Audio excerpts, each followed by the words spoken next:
Welcome to the mandatory top 3 end of the year video. In this one I'll share the top 3 games I've played this year. For this category only full games are allowed, no expansions like Shadow of the Earth 3 and Void Shadows or early access games. Also, it's not exclusively for RPGs, but all the games that I've played. Scores I've given to these games in my reviews are not relevant for this list, as it is more about personal enjoyment than the more objective analysis. Overall, in my opinion, it's been a fantastic year for gaming, with plenty of great games, early access editions and awesome expansions. There's been a few great AAAs with plenty of fantastic AA and indie games, so let's get started with the list, you anxious bastards.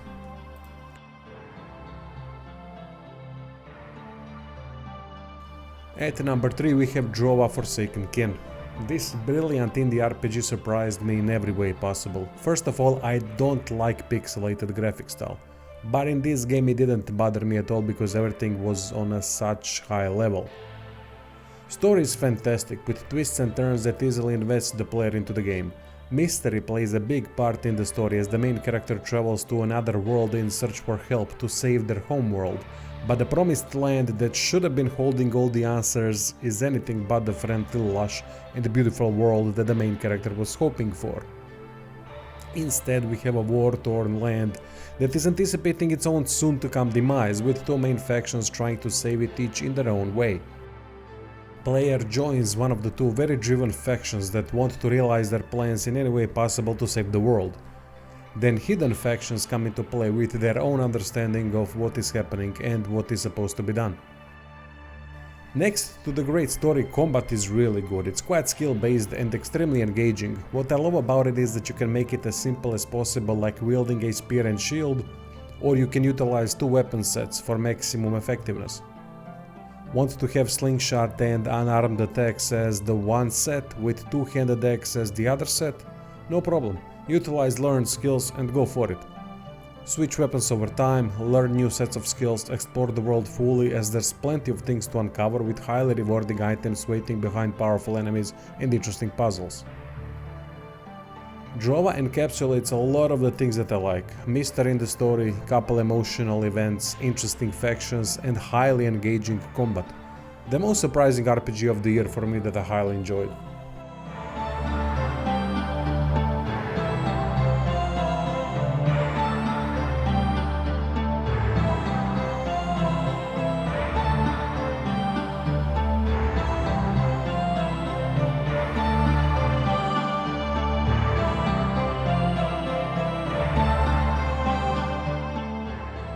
If Drova is so good, then what can possibly top it? My favorite AAA game of the year, Black Myth. If the player pays attention, there are gonna be clues in each chapter that unlock the secret area.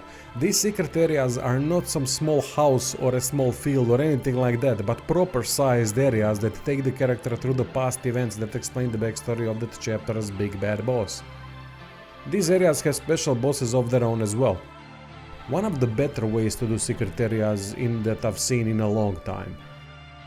Bosses are something else entirely, so many unique bosses and so many bosses overall. Approach with more bosses than common enemies is for me much better than tons of regular copy-paste mobs because it creates unique challenges frequently. Each chapter is full of bosses, main and secret. I think there's more than 100 bosses and from what I remember only 2 suck. That's just an insane ratio. What the developers have done is also purposefully make some bosses easy. How smooth it is. One of the best combat flows you'll ever experience. Spells are so well done and perfectly implemented into combat, which offsets lack of light attack variety in boss fights. Combat has that cool factor with great animations and attack stringing. Can't forget about fantastic boss designs that play a huge factor in making combat great. It's not a surprise that such a game is all the way up at second place. This is what AAA gaming should look like.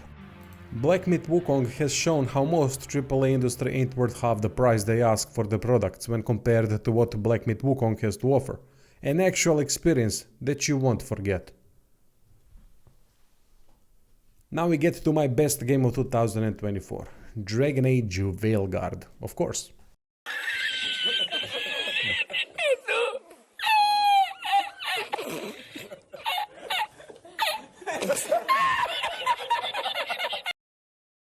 Never. Burn it and delete it from history.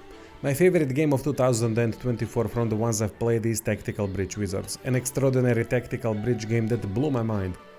Don't know where to begin describing why this game is so good. I guess level and challenge design. The way each level operates is fascinating. Each level can be finished in a couple turns if you're able to recognize the solution, and each level is unique. Progressively, challenges become more expensive and tougher, so that the number of available strategies is much higher, but not every strategy is as efficient as the other. Thankfully, there is a rewind system, which is a great idea because of all the possible outcomes. Each move can be previewed to see how it's gonna play out and then reverted to the original position if the player is not satisfied. This enables maximum efficiency if we can recognize what would be the best solution. Major part of why it's so enjoyable to go through the stages are the wizards with their special powers.